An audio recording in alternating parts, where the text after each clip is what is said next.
good to go. Oh, you're back. Double back, brought Flixie into it, but now Shadow and Virgo trying to see if they can pose a threat. Listen, Shadow, someone I've known for a long time. I've followed his career closely. He is a very, very scary player. Once he starts to get situated, game one jitters are out of the way now. Him and Virgo have been nothing but successful as a duo here. But wait a second, Vico and Flixie, as we know, again, are EU's best right now. Clearly some of the strongest fighters on the region. And then you have OCE's Dayanith and Tinka, right? Champions of OCE lurking nearby, seeing what's happening here. Trying to put OCE's stamp on it. But Vico and Flixie, I mean, we're talking about EU Major 3 winners at this stage, right? You've got to imagine the level of confidence. Even when you talk to either of them, they are just reeking of confidence, essentially, and for good measure, because Vico, Flixie, they've been successful, despite the fact that Vico was incredibly low on material count as well. He's still able to stave off Shadow and Virgo, and that is not an easy feat by any means.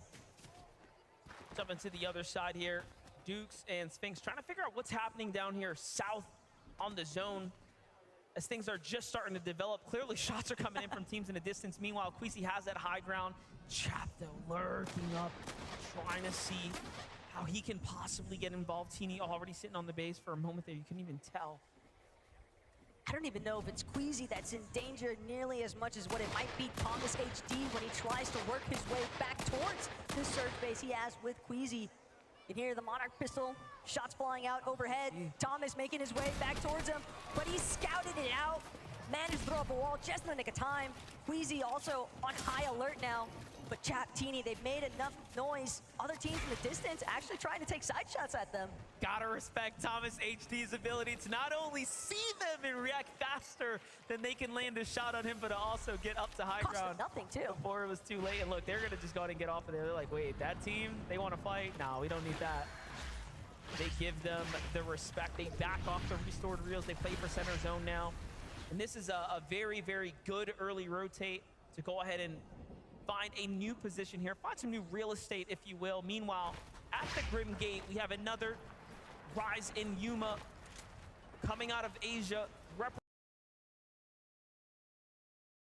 representing here last game. Phenomenal performance, ending up towards the top. 8 eliminations as well. This game off to a hot start with 2. Look, we look away, we blink for a second, and the double headshot onto Phaser. The lineup is just nasty. You can just tell that Thomas HD and Queasy probably ecstatic about that loot llama they essentially just picked up from the knock.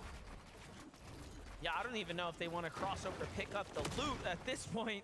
It would end up being all too risky with King nearby, but Chap and Teeny haven't stopped their pursuits onto different duos.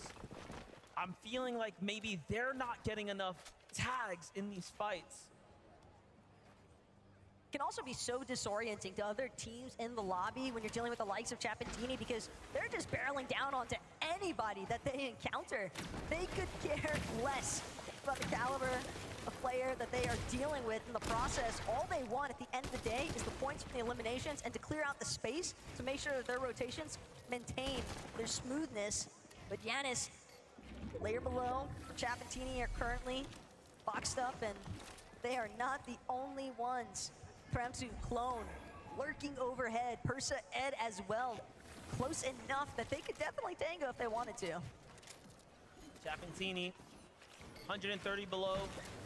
Just mentioned that they're not finding the tags, and it's very clear, regardless of how many teams they've managed to fight, it just hasn't been successful. But this, so far, looking like the best here. Double armor walls come out. That's going to slow down all of their momentum here. And if I'm being honest, I think they have to keep pursuing it, find a new angle, do something else. They can't afford to stop at this point. Teeny's got a new angle here. He's behind Pixie now. The other duo, basically, that's there is Ed and Persa, who are also very, very weak. It's just not looking good for the Brazilian duos. Not looking too good for EU's Jonas. But every behind time, him, Chap's hurt. Back against the wall, he needs to find the one, and it's so close, but he's gonna be the first to fall. Pixie kind of reminding Chap, hey, we're familiar with each other for a reason, but Janus and Pixie, they just had too much of an advantage knowing that the Storm Surge was trickling in essentially. It just put too much pressure onto Chap and Teeny. They were just taking recklessly aggressive fights, not methodically calculated ones. Reminder, Falcons, Teeny, and Chap were your first place team coming into match number 2. They are now down and out, effectively opening up the leaderboards for other teams to start to climb on up now. Casper and Prism as well. I think that this is a duo that has really caught some pretty big attention given their recent performances in EU. Casper as well finds FKS that flashback moment, but Janus, Pixie especially is in a really rough position, trying to deal with Quanti at the same time as well, but these two know they've just got to disengage. They need an opportunity to get that mech hit off, so Pixie will find a moment here, but Quanti still could pose a pretty big threat.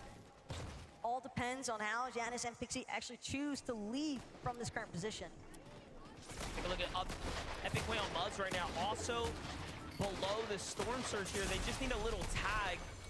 Bring your focus down to that bottom right, that map. We're in zone 5 out of 12, right? So we're getting into the late part of the game. Things are gonna get to real small with the circle, and it's only gonna become more and more difficult if you're one of those teams that don't have heals.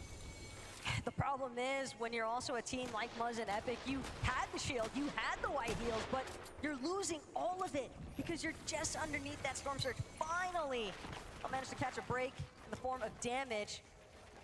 And they'll look to try and see what they can scavenge here at the top of Rift Island. Surprisingly enough, mostly undisturbed. Little update there as a Adapter and FKS fully eliminated, so 10th place is out, first place is out. Cammy and Seti not looking too great right here. Below the damage threshold as well. Again, what that means is that lightning bolt is going to start coming down from the sky. They're going to start losing 25 HP over the course of time. Periodically, it'll start to add up. Flixie and Vico, this is why they're fighting all the teams, because they need to. Otherwise, they will be sent back to the lobby for not doing enough damage. Here it is. Vico gets slammed in on from 2 angles, but Cammy gets crushed by a devastating shot. Vico hits the one that he needs to. Meanwhile, Rise and Yuma jump into the mix here. This is our team in the lead here. Vico, though, is so good that he is putting up numbers up against every single region right now. It's still defending for his teammate. He's just trying to make sure that he can throw Flixie into a safe position. Revive is clearly on his mind. Armored walls are going to be sent out. Yuma, Rise, they're hoping that they can try to collapse, but I fear the moment has left them. Vico doing so much when it mattered most to hold his ground. And sure enough, the revive is a success. Flixie has been brought back into this battle, and that's going to cause Rise and Yuma to reconsider whether they actually want to take this engagement. And that was our current first and second place teams basically to be going head to head. But let's jump in with Clone and Kramsu right now. Another team very, very desperate here to find a fight. Clix and Epic Whale are the team not so desperate, but ready to defend. But no, they lose the walls first. This is not looking good. But they end up finding the shots, and Clix is so fast. He hits one and then the second before they can even notice what happened to them. Yeah, you know this guy's been taking some tips from Meadow. I mean, he's been forming his own kind of masterclass at this stage. The edit in, caught by Vino there. The trap was delayed. So good. That's exactly the kind of bounce back too that you would hope for, especially when you consider game number 1 probably got a little bit more messy than what they'd initially intended. So moments like that can really captivate a lot of momentum for players on the big stage. You know, you make a great point. The first game was really difficult for them. They spend a little too much time inside the storm. So look, already micro adjustments starting to come in, but Muzz and Epic Whale here. Muzz is down, or sorry, Epic Whale's down. Muzz is by himself. He finds the tags that he needs, doubles back to save his teammate as the Storm Surge was doing damage. And Vidil and Reason are recognizing, wait a second, why did you stop pushing here? Something clearly went wrong. Muzz now has to back off. I don't even think he got to pick up his teammate in time. No, Epic Whale gets finished there. And the development now for Muzz is that he is left by himself with nothing to really work with. I mean, it's all but over for him at this point if Adil and Reason want to push. At the same time, though, Muzz is definitely a bit of a solo mastermind. If anybody could look for a clutch opportunity, the real issue that I'm seeing right now, though, MDF, Baka, Pars, right behind where Muzz is currently fixated. And if he wants to press forward, Adil and Reason on the other end of these walls, it's going to cost Muzz so much if he's able to escape this as far as his builds are concerned. He's already looking low on that material count. Yeah, you saw him look through the wall. I was like, wait, what's left there? Nothing. And I think that was a mistake because now Varial and Reason can tell, wait, he's still pretty close, and they definitely know he's a weakened solo. But hey, if Muzz can stay alive, he has the zone, he'll be okay for a little bit of time. Placement points are just moments away. Take a look from the other perspective, how the damage ended up racking up there. An excellent tag by Reason, and then the Surge finishes the job there in the end. So very, very close. Had, you know, they not had that problem, they definitely were the team ahead. But here's a team that hasn't really found their footing just yet. Peterbot and Boyo trying to figure it out in match number 2 right now. Well, you say that, but Peterbot was kind of on a rampage in our first lobby. But this time, obviously, hoping that he can do it alongside his duo, Pipoli, Kyoto. They are met with an armored wall. The moment that they try to aggress onto Pars and Baka, and be forced to drop to the low ground, seeing they could try chop out these floors from underneath, but Pars, Baka, they recognize there's too much desperation from this duo. We don't need to take any sort of risky peeks. We're just gonna stay them back. They kind of have to, though, but no, Mapoli goes up to the box by himself. Baka and Pars are some of the best to do it, though, and they hit their tags. Literally granted a huge, huge opportunity there to get comfortable and situated in this game now. Meanwhile, Clix and Vino on a huge rotate here across the map. Talk about a night and day position to be in. E-linked, material, and much more to work with right now. Clix, though, has to buy some time. Get a little healthy here. Starting to run out of shields to work with, though, but still, they get time to regather themselves, to compose themselves for a moment. The most important part was looking at both of their material counts. That is a strong build count for them to work with, and they're gonna need every bit of it, because when you look at Titans like Thomas HT and Queasy up on the high ground already, just trying to take advantageous shots, and any of these teams that are starting to trickle their way in, trying to see if they can suppress as many duos as possible to those mid and low ground layers. Well, here it is. It seems like they've been able to catch a little bit of extra information there. Now looking for teams nearby. Bryson Bolt's going to be one of the first to go ahead and be in the line of sights here. But the zone hasn't popped just yet. They know it's got to go north. They're working their way through this build here. The cover's been blown, and they back off. Happy with the few tags, but still, they need more eliminations. Surely more placement points if they want to jump up to top 5, as those teams are still in this game. Meanwhile, Queasy still ramping his way across the high ground, right? And that's for sure. Queasy, Thomas, they're going to try to hold on to hype for as long as possible. Ideally, the entire game, if possible, like what we saw at Chapatini in the last match. But Acorn Cold, very efficient, found a slight inside rotate despite so much congestion having pooled in the real center of that last zone. But everybody's got to get a move on now. Poyo, Peterbot just doing what they can to stay ahead of the pack.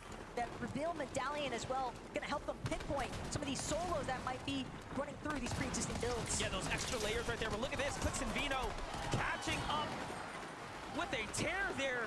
Peterbot and Boyo find Yuma as well, effectively taking down some of that immediate competition, right? You want to start dropping those players that are up at the top of the standings if you want to jump over them. It's not going to be easy. It's going to be very, very hard to do, but they are doing just that. Meanwhile, the wider shot tells us the whole story. There's an indestructible bridge separating the high ground layers from the lows.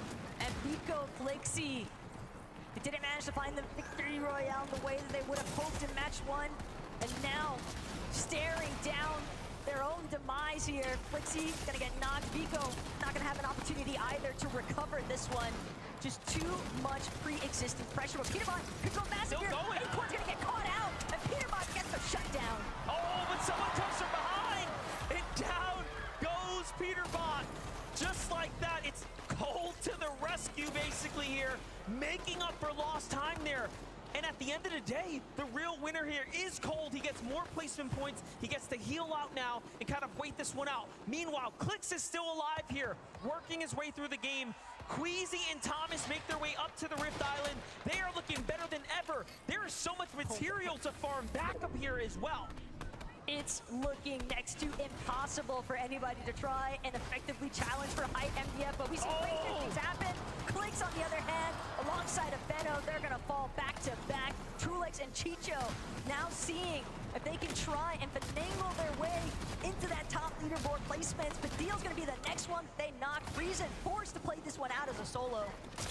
Game 2 already looking kind of crazy. Reason takes down Mustache there, and he gets to secure the med kit. That's a Siphon huge medallion. pick up right there. The medallion as well to give him that little bit of extra push here. And look at that.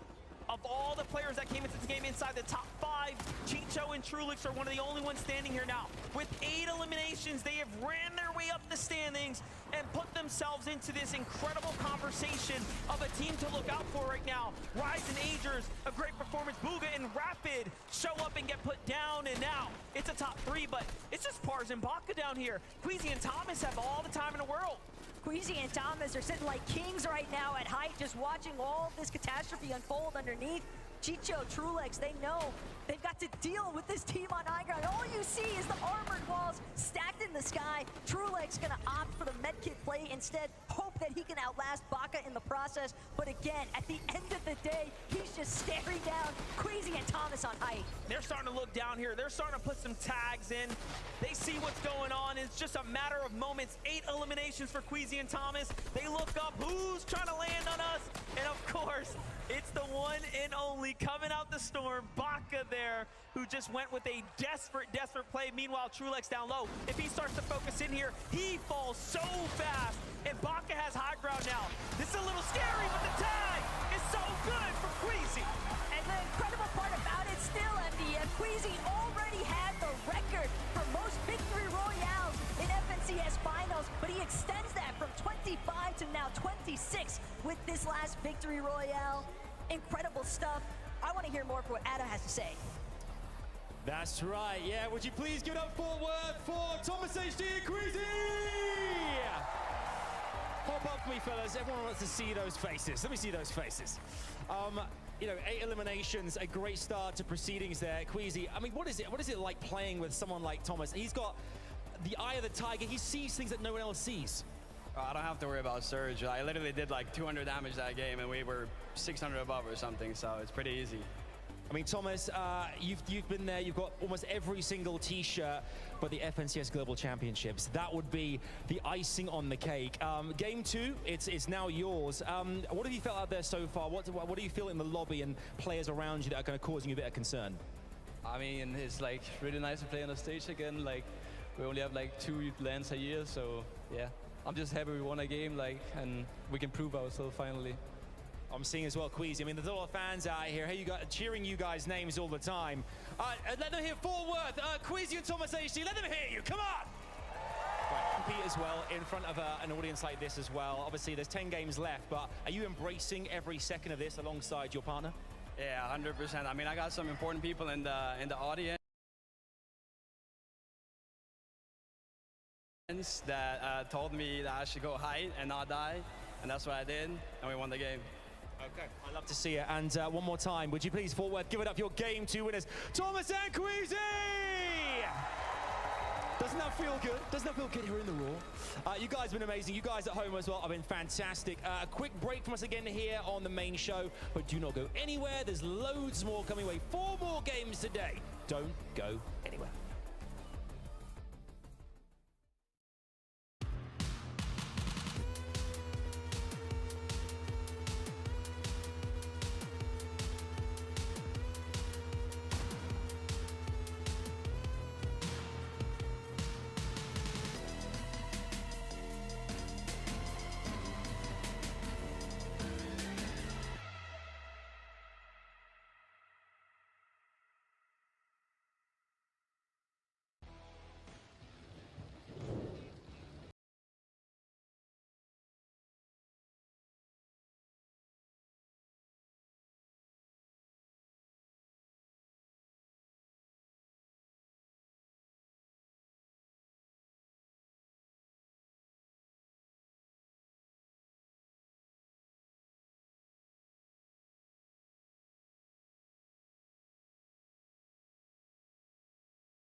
Su Subito ho comprato da Giulia la shopper che volevo.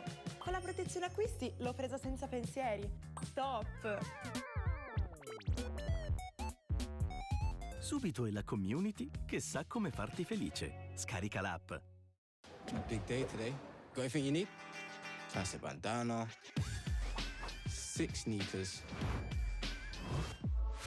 All right, you're good to go. Oh, your bag. Questo è Google Pixel 9. Questi sono i ristoranti che Dan ha suggerito per sabato. E qui ci sei tu che chiedi a Gemini. Inserisci questi posti sulla mappa. Comodo. Google Pixel 9 con Gemini.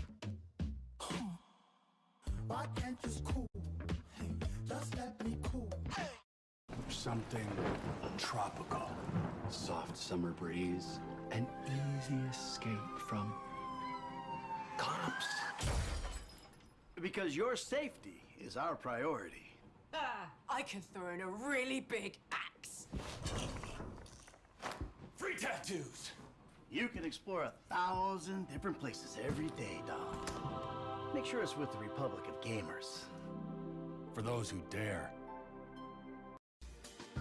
Follow me across the ocean to the land you've always dreamed.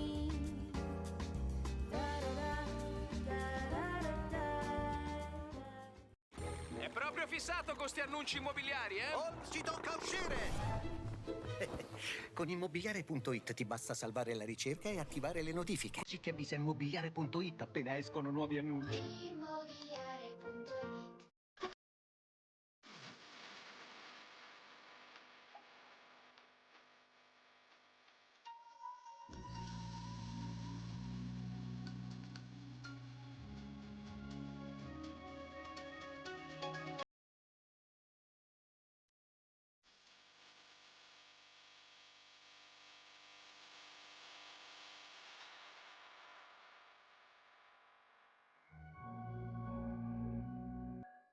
Maintain the high ground throughout the entirety of the endgame, but they did it. I mean, look, you say typical, but if you've been watching EU this year, it's not been typical of Queasy, right? This year, we've had to suffer and watch Queasy do this whole...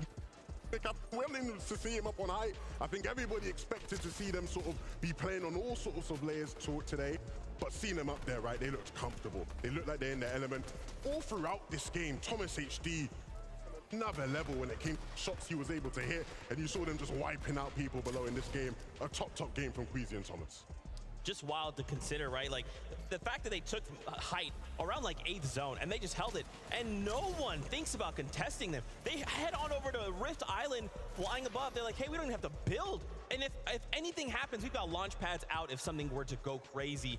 Them getting this victory out is very, very scary, right? Because now they're kind of setting a precedent. You give us high ground, you give us a victory royale. Starting to see the effect, right, of some of the other teams be impacted earlier on in the game, right? Like, we haven't really seen a Peterbot and Pollo alive in either one of these first 2 games yet, right? We know Clix and Veno also struggling throughout that early game, not really able to find their footing either, which are typical names that we might see go up there or apply pressure. But right now, I mean, when they find themselves up there, if there's no pressure being applied, it might be a little too easy for them. I mean, I think the great thing for Queasy and Thomas here is that, of course, a lot of people saw that they were going to be landing towards that southeast, and they wondered, landing at that base, are they really going to be able to cook, especially with far zones, right? This zone pulled all the way across the map, and we saw that they were able to play out of that spot with relative ease, causing problems in the mid-game, really nice surge-based positioning as well. They clearly have a game plan locked in here that seems to be working, Zeke. Absolutely, and we actually have a listen-in from that moment on height. So let's take a look at this. Spring. You don't have a dash? Yeah, I have one. Okay. 1 or 2. I can't 74. Pulls far. I'm single layering. We're gonna have to dash and fight though. Top 3. 2 duos. Maybe we fizz and drop down right now. We fizz and drop down right now for sure. I have armored still. Bring that up. Yeah. I'm dropping late, okay? Yeah. Down late. I have no ammo. Can we drop it low ground or what? Yeah, okay. Well, we can... Fizz. Okay. Yeah. Fight this guy, yeah. Look up, Kill look last up. one, yeah. Get high, don't die! Get high, don't die! Come on, man. It's too easy. Bro. It's too easy.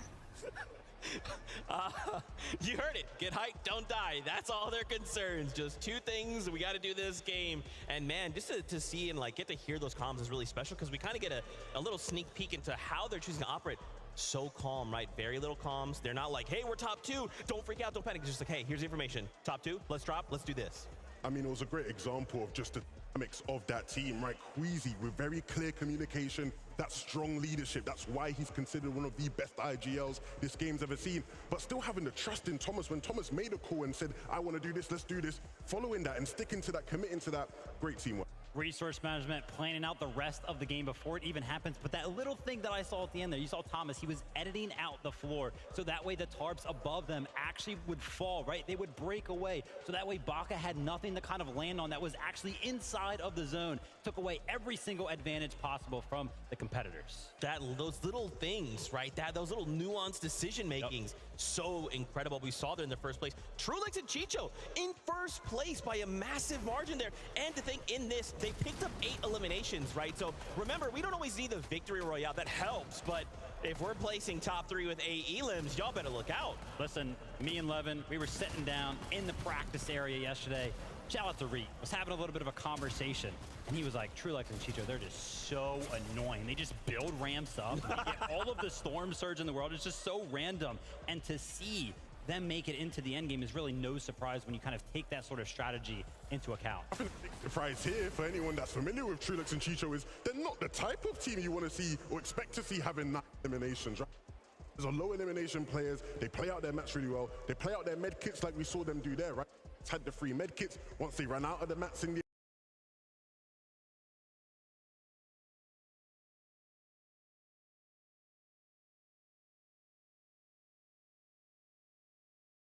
end game, you play your med kits, clutch up some extra placement points. But if they're going to be able to do that, Zeke, popping off and getting high elimination games, we could see them repeat the success they had last year at the Global Championships.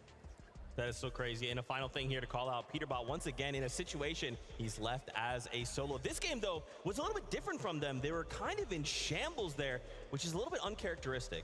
Yeah, I think still kind of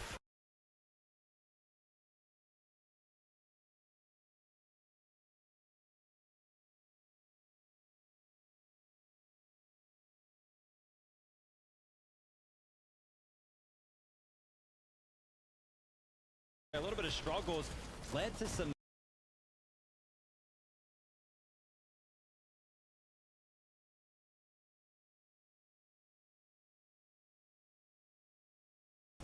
Pollo goes down, and yeah, again, Peter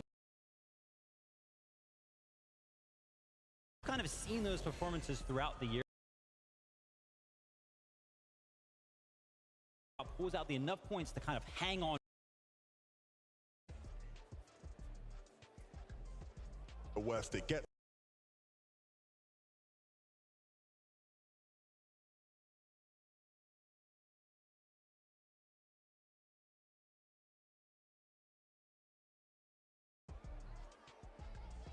Exactly. You love to see it. Plus action to go. So this is. Thank you guys so much. And yeah, halfway point here in day 1. But what's even crazier to consider still,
Sweet jacket.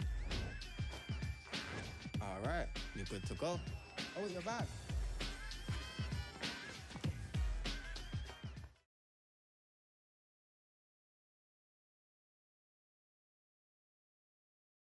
Have gone up against Peterbot and Poyo, and you can see the results of that.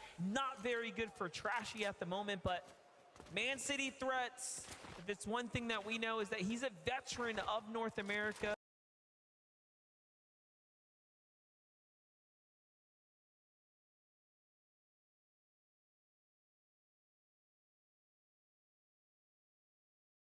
He's going to stick around and try to put down some numbers here. And a lot of players, definitely big fans of that thermal scope as well, but it's going to take more than one or two nice shots for Threats to work his way out of this position. Keep in mind, he's still possibly going to get sandwiched here if he's not careful. Peterbot Poyo still close enough that they could continue to play spoiler there for Threats. The Yapko and Swizzy also on the wraparound here. They're going to choose to just try and work their way through Charon's Crossing. Not really interested in sticking around. Garrison Shari, center zone right now, chasing down Phaser. Phaser gets inside the tunnel. We've seen some very fun plays go down here, but this dynamic not too exciting. And I mean, it's just simple math, right? There's only so many places you could be.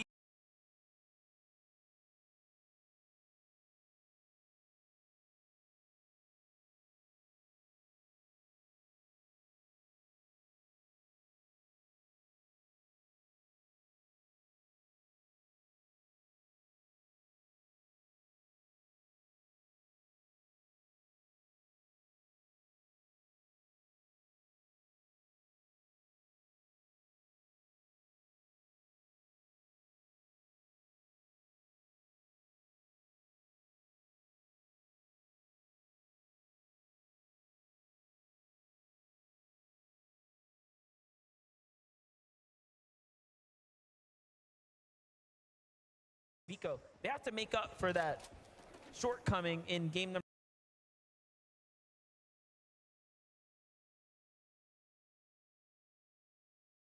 2, falling in the mid game. Yeah, and it's all gonna pop off here yet again by the Forecast Tower. One that's situated in between Reckless Railway, Mount Olympus, and realistically, Bryce Bolts, you have to keep in mind, Ifanazen in their backyard, and that's exactly what they're after. They find Job and Michael trying to just sneak around the low ground, but it's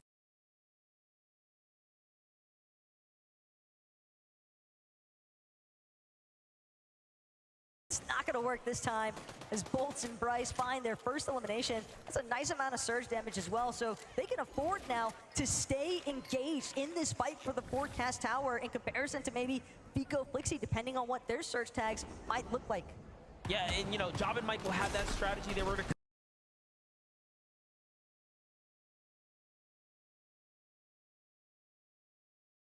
come in with this surprise contest, and it just seems like things are a little difficult for them. But Swizzy and Jocko, right, talking about coming over insurmountable difficulties just to make it this far. Swizzy finding his footing here. Making sure to just use the natural terrain, keep himself as concealed as possible.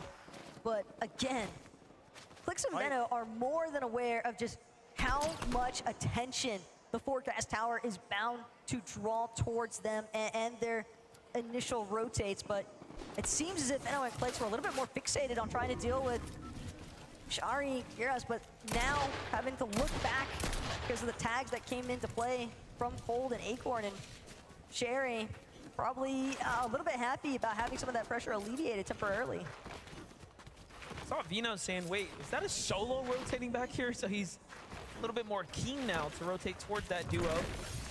Nice find on the Cactus here. This map awareness from Clicks and Vino, given that this is their natural terrain, is flexing right now. But Giras and Shari, they let up the pedal a little bit, and all of a sudden now they're perched up above them. Flixie and Vico here though, they have chased Michael into the storm, who Michael just wants to save his teammate Job, but no, he's pushed the wrong way. First through Bryce and Bolts, now through Vico and Flixie, and just like that, it's over. One of the beauties of LAN, I wish you guys could have witnessed it. Vico's mom getting a chance to see him in action, just shouting the moment that they find those eliminations. Love to see that kind of cheer forward. As Reet and Ritual, they're going to depend on each other here, trying to power through the likes of Coyota and Mipoli, but Ritual, he's lost his shields entirely, has more than enough to recover though, but what he needs is for Reet to continue to buy him time. So much pressure. Both Mipoli and Coyota choosing to take the same angle, at least for right now, but that could provide the wiggle room opportunity here for Reet and Ritual to get a wraparound effect. We get to lock in right now. Asia has had quite the appearance so far. I'm looking at the standings on the side, but things are starting to get updated here. I'm seeing teams fall, players and teams get eliminated as things continue to develop here. And talk about Asian teams in the distance, you have Zagu up close, you have Bobby getting closer and closer. So it's almost like Reet and Ritual are just getting surrounded by this entire region here. And it's not just Asia either. If I'm not mistaken, it looked like Bugha and Aviv are also kind of moseying their way over towards this action taking place by the weapon bunker, but Reet shredding through Mipoli's shield. Not enough to crack him just yet, but still forcing him back. It's clear that Reet and Ritual just want box control, take over the space overlying that bunker so they can make sure that they defend it with their own builds. Oh, Coyota and Mipoli trying to situate themselves for the first stab at the bunker. Bobby and Larpex trying to do the same there as they lurk nearby. On the other side, though, high ground here for center zone, looking for any teams off in the distance. Chicho and Trulix, the surprise pop-up in that end game last round, really showing up for themselves there. Team Falcon and Valiant. If he hits proud of that one. If he hits someone from right there, man. Ooh. Okay, Chicho, we understand. The Monarch pistol, clearly one of your preferences for a reason, but still, I don't expect Chicho and Trulix to leave this position anytime soon. This is their bread and butter. Surge base up, take control of teams that are gonna be forcibly rotating from those outskirt positions on their drops, and just funnel, control the way that they're actually moving on the map. Oh, look at this. Unfortunately, second place Rise and Yuma now down and out. Once again, opening things up for a second there, but so far, that Asian team has put up quite the performance, right? Representing for their region. That's really the best part about this. We play all year to get the best players from every region globally together in one space to compete against each other. What a flagship event here, but on the other side, Vico and Flixie continuing the story here. They have the bunker now. Probably rather content as well, knowing that they could take their time, but there is another team starting to approach their position, but it might just be a duo that's gliding overhead. Doesn't seem like they're gonna bother stopping or recognizing the fact even that there's a duo still lingering inside of this weapons bunker. Chapentini, on the other hand, dealing with the likes of Baka and Pars, outskirts of restored reels, and this could be a rather dangerous position because keep in mind, Trulix, Chicho, they've got a surge base nearby as well. They could look for prime third-party opportunities, get some good tags in here. Chapentini now on the run here from Baka and Pars. Smart disengage given that low ground terrain is going to be a lot more difficult to play from. Baka and Pars, honestly not in such a strong position themselves. 28 builds is nothing for a player like Baka, especially in this type of lobby. He really has to start to, piecemeal something together, or their end game is it's gonna crumble. It's gonna crumble fast. Part of the problem for Baka and Pars, though, is that landing by the ship-it station, their intent is to try and make a play for one of the forecast towers. We've seen them throughout the majors in the regular seasons, right? And they've tried to consistently make plays for forecast, but they've got to deal with the likes of Peterbot, Poyo, who are also making rotates, and it can be difficult for Baka and Pars as well to just maintain their map position because they have so many teams kind of surrounding them, looking to cut them off at every position.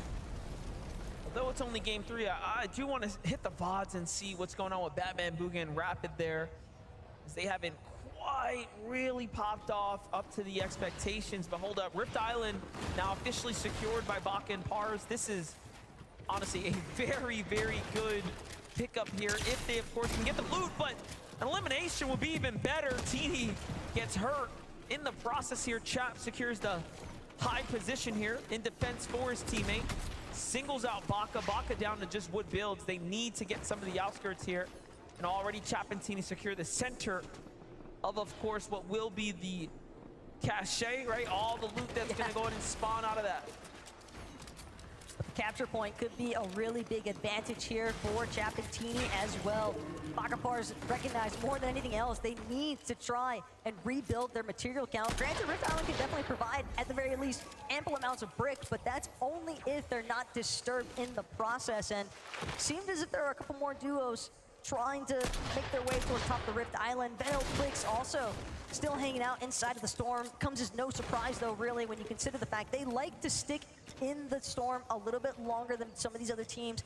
They're usually pretty consistent about getting those surge tag damages, but they can also be very dependent on the vending machine to accrue the heals to make sure that they can afford this time inside Storm.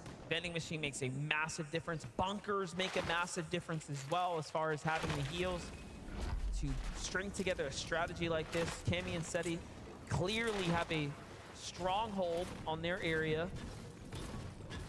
They're playing deep into the Storm, and this is, again, a team that is no stranger to staying in the Storm on these invitationals, on these LAN events, right? Like, we've seen it happen every single time. They almost welcome the Storm, right? To stay away from the other opponents there. Cammy and Seti, they were probably cheesing the moment that they found out the hover jets wouldn't be an option for players, because everyone knows, historically speaking, they perform incredibly well, if not possibly even best, during these no mobility or low mobility metas. So, comes as no surprise, really, they were able to find their surge damage, a little bit to work with at least, Deadside rotations, but Malabuka Merstash, jam-packed action potentially here at Restored Reels. Find some decent shots, but more important aspect still is that Casper and Prism are under some heavy pressure. Those Storm Surge tags trickling in now might cost them all their splashes. 82 below. Pressure starting to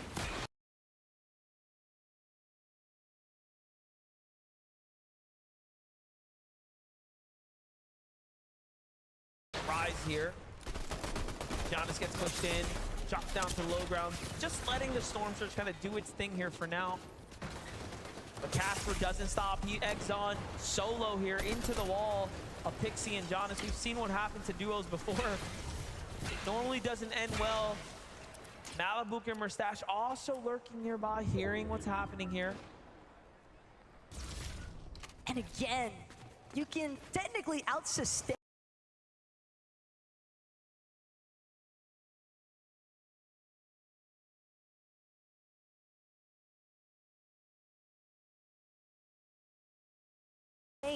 the damage that's dealt, but 25 a tick, not to mention the other teams taking notes, shooting at you as well. Shield cracked has gone out.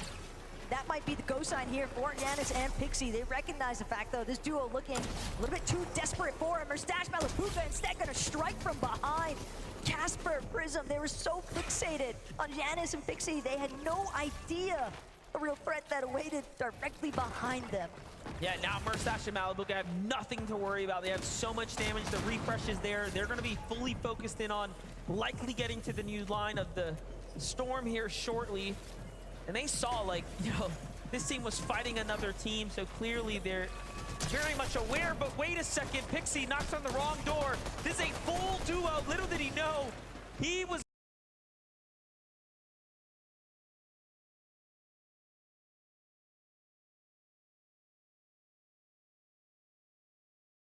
out of position now. Merstash and Malabuka really racking up the eliminations this game. Devious work there by Merstash.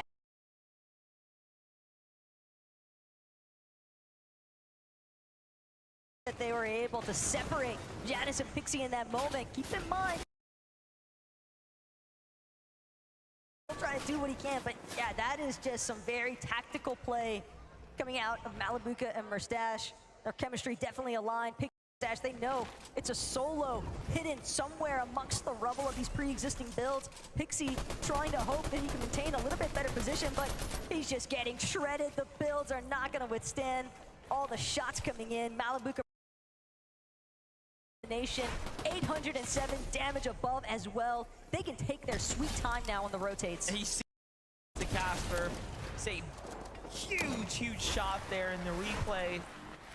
Very to set themselves up for success. They have nothing to worry about other than get to Storm now. For Vino and Clix, a little bit of a different story here.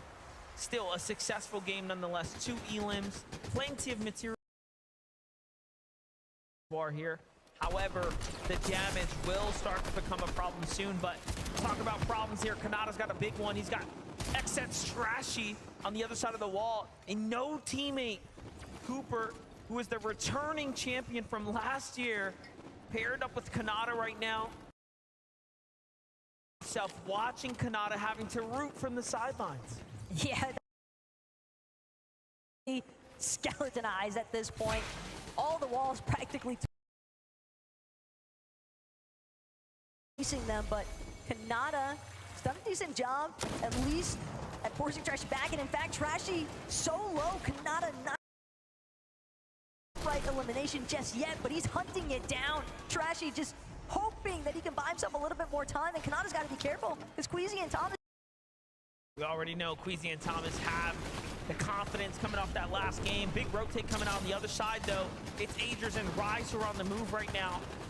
Rise going to be the first to fall in this exchange here to the hands of Bolts. It seems Bolts and Bryce to get the elimination credit here. Bryce are holding on. Just look at how many teams, how many players are sitting around this general area. This is a lot of our northeast-based teams as well. The material count, he's going to be able to at least dictate which direction he wants to head next. Might be able to protect himself on the disengage as well. Agers, though, might not find himself in a similar fashion. Still, the armored wall will at least prompt a forcible disengage for the time being. Everyone recognizing the fact they've got to scale over this hillside as they approach the raft. Well, time to make a decision. Agers goes for the fight. And now he's in the storm, but a tag is going to set him off here. The clock is ticking here. Just a couple moments left, and he jumps onto Muzz and Epic Whale. Tries to go for the axe through the wall, but instead delivers the loot to the hands of Muzz and Epic Whale, who really needed that, but the storm ends up doing the rest there on this back edge. And it's just one problem after another now since match 1 for Epic Whale and Muzz here. It's going to be difficult to ask Epic to do much more at this point, given the situation. Epic just hoping that he can survive, but that dream is shut down instantaneously. Just domed from a distance, and not much left to do except sit and wait for match number 4 to begin. Trulex, on the other hand, though, no Chicho again. Some of our teams that are just trying to lead, unfortunately finding themselves in these compromised positions. If Trulex goes down now, MDF, that's going to...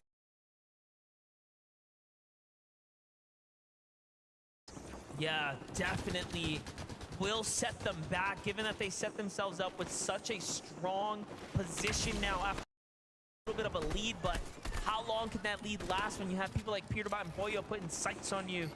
And looking at that update there, Cold and Acorn are down. Yuma and Rise are also down. This match 3, almost a defining moment for some hands to break away, but as all things balance here, it's almost like we're brought down to reality. So Trulex, really the only player now in the lobby that has a 30-point gap, but for how much longer?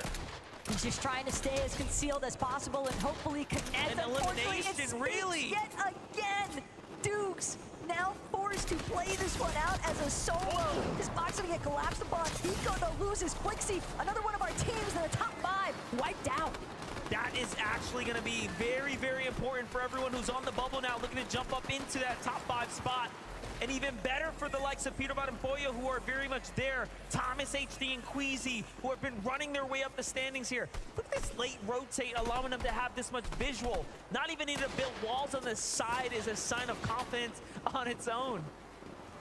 Look at this Thomas now. He was just taking shots at the lobby leader. He's still got his sights set onto Truelex. Might have even identified him as a solo, but they're going to find themselves chopped. Malabuka, Merstash now trying to make their approach towards Queasy.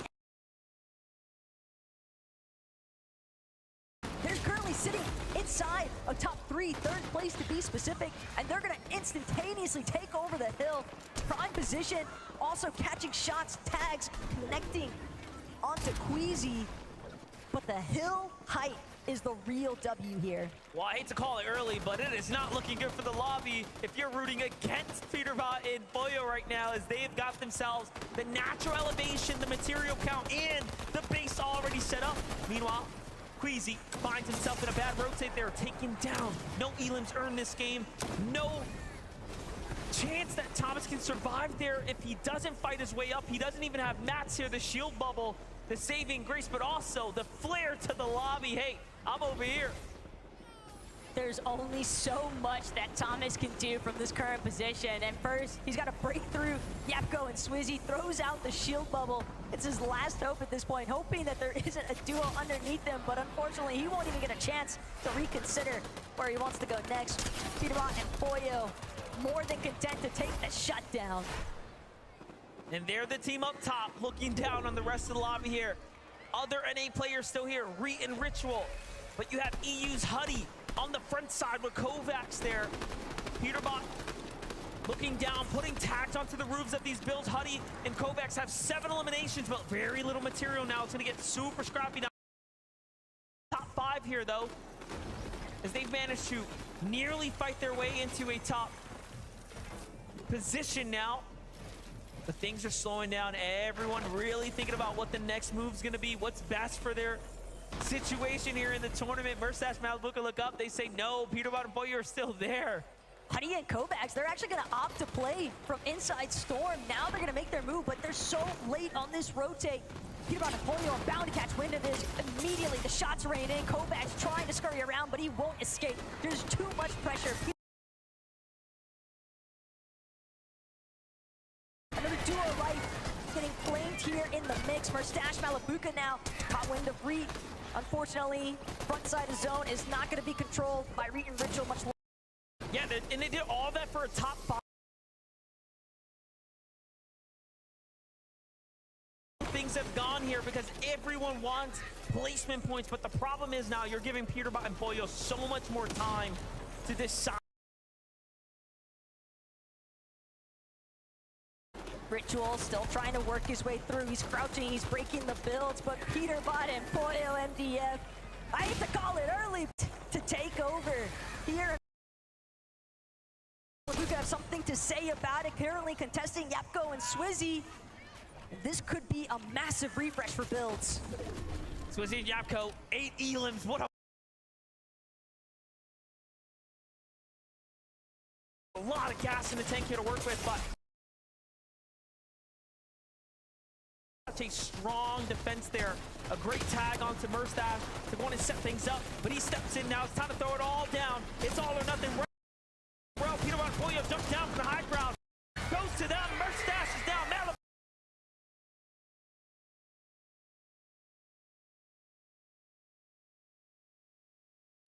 All they got to do now is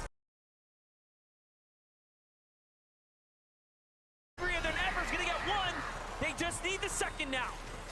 Peterbot, Boyo, they're tracking him down. Swizzy.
Thank you very much, guys. Now, obviously, you know that I've got a voice of an angel, okay? No one booked me for the halftime show. I can't believe it. I'm devastated. I don't hold grudges, but I actually blame Zeke. I could have done a repertoire of my Fortnite Festival classics, and I couldn't do it. Zeke, I blame you. It's over to you, buddy. That's okay, Adam. You can blame me. Most people do. My gosh, Swizzy here. You could tell in the moment that like Swizzy's in like almost like a state of shock. Like he was literally shaking, and it's because he 1v2s Peterbot and Pollo. How many people in that exact situation? You're literally just like, it's that's it. These are the guys that I don't want to be fighting. This is it, the final moments of the game, and he answers the 1v2. One of those games that you go ahead and you're like, yeah, this one's over. We all thought. Peterbot and Pollo, yeah, they got it, right? Up on the higher ground, and then it comes down to the 1v2, and it's like, yeah, they got it. And yeah, I don't know, Swizzy just hitting incredible shots from the low ground. Peterbot just not having everything reloaded right there at the end makes all the difference. We are in the Swizzy era, man. I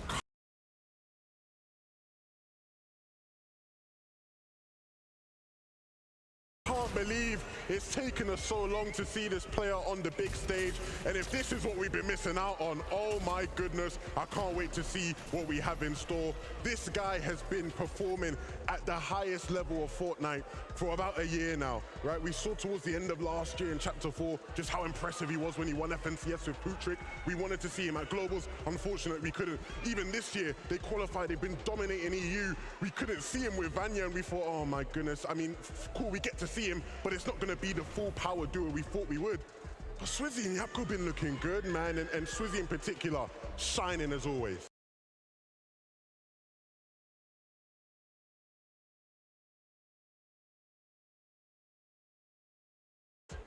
I just cannot believe that 10 eliminations onto that duo. And again, on the flip side, right, we still have to give props to Peterbot and Pollo. Yeah, right. They just absolutely dominated that game for so long. And those final few moments, right, when there's 3 duos remaining, you just wait. You're like, okay, when they start to fight at the bottom, we look to strike. Unfortunately, though, Swizzy was on the other side. Yeah, this was actually one of those games that Peterbot and Pollo pretty much secured second place, or it, could have been that victory royale way earlier than that. It was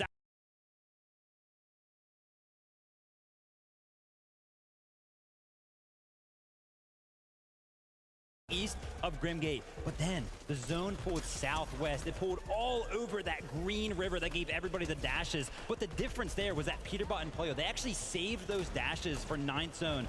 Once they were able to rotate in the 9th zone, they used those dashes. They got ahead of Queasy and Thomas. They built up on the hill, and they had high ground for the rest of the game. Yeah, and like you said, from there you just expect it to be easy street.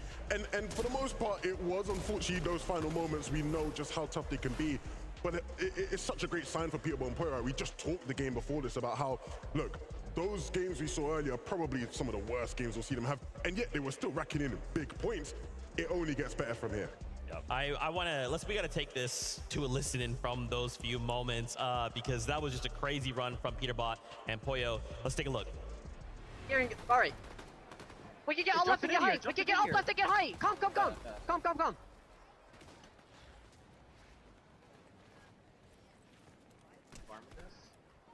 35. They're looking. 30. Look here, no bills. Yeah, I got it, we're good. 13 alive, by the way. Everyone's stacked. Yeah, I think everyone's stacked. You know what I'm saying? I'm going. Yeah. Just look at the team's frame. I'm looking. Duo. They drop. It's this team right here. This 60, no bills. 360 wood. Give me coin. Yeah. Give me coin. Right here. He's reloading. Nice.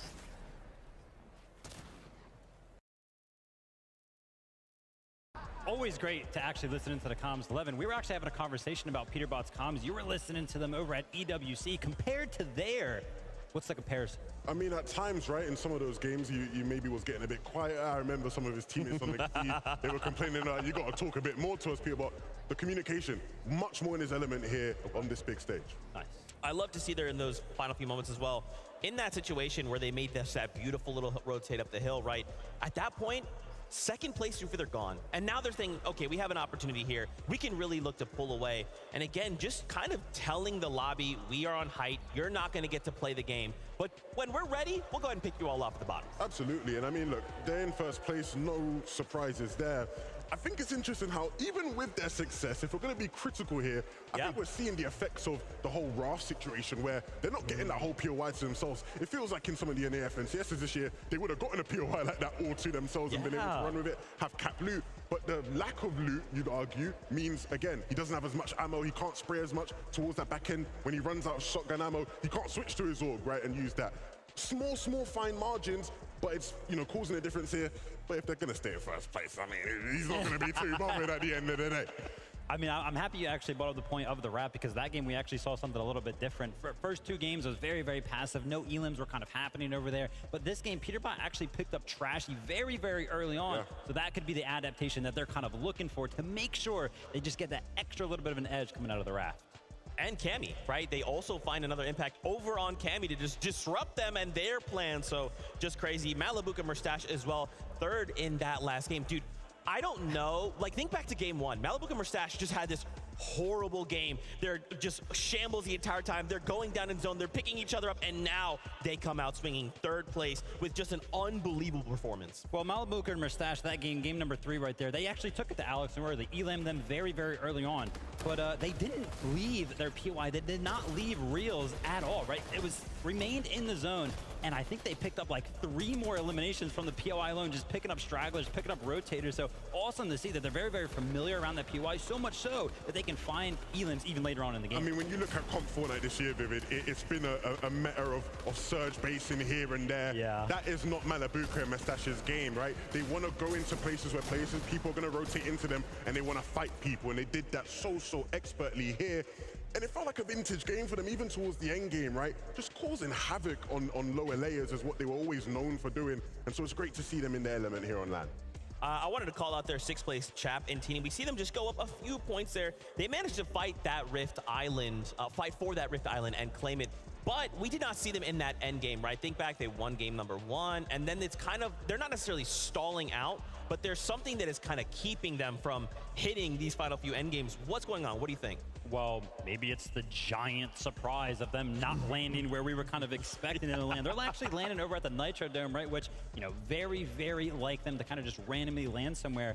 And maybe we're kind of seeing the effects of that, right? Maybe now that players around them have kind of adapted to how those rotations are kind of being made by them. They're like, oh, so this team's going to be doing this now. We're obviously not going to allow them to do that or something like that. But I'm sure there's adaptations being made by some of these players. Absolutely. I wrote down a whole long list of like effects of them switching up their drop and the team's effects. Before we get to that though, right? Them landing on Nitrodrome, some added context. It was the spot they landed at, right? Last season, right? When they were playing. And when you actually look at where they were deciding to land, they never really committed to a spot, right? At one point, they wanted to go reckless and they were going to go towards the underworld. And it's funny, I spoke to Kanada and Cooper a couple days ago, and they were like, for sure, those guys are going to go Nitrodrome. They knew, they were like 100% those guys aren't committing to whatever they're saying they're going to commit to. They're going to land on us. And I guess they were very prepared for it. But even then, man, Chapentini is the kind of thing you expected them to do, right? Have some sort of switch up in game plan. I love that the casters going into that game called out micro adjustments, right? Game to game, we're just thinking these little nuanced things. How do we get the upper hand on all of these duos? And of course, now being the halfway point, it is more important than ever to do so. Yeah, and I'm happy that you actually brought up that halfway point, right? And quote unquote adaptations, because now that we are actually in that halfway mark, the players are off the stage. Right. They're actually behind the scenes right now. And right now they have the opportunity to not only talk amongst themselves, right? Kind of get refreshed, kind of reboot back up into the competition, but the opportunity to also talk to their coaches who are hopefully seeing things that they are not. Yeah, I mean, we were talking to some of the coaches that are here, right? We were talking to Sven and Razari, right? Those guys coach a bunch of the players here, a bunch of the top teams here. And there are some top teams, I think, who have maybe had a quiet first 3 games. So there's going to be plenty to talk about behind the scenes. That's right. Well, you heard it here. The players are currently on a halfway point break. So what we're going to do is we're going to step away. When we return, though, game number 4 from the FNCS Global Championship.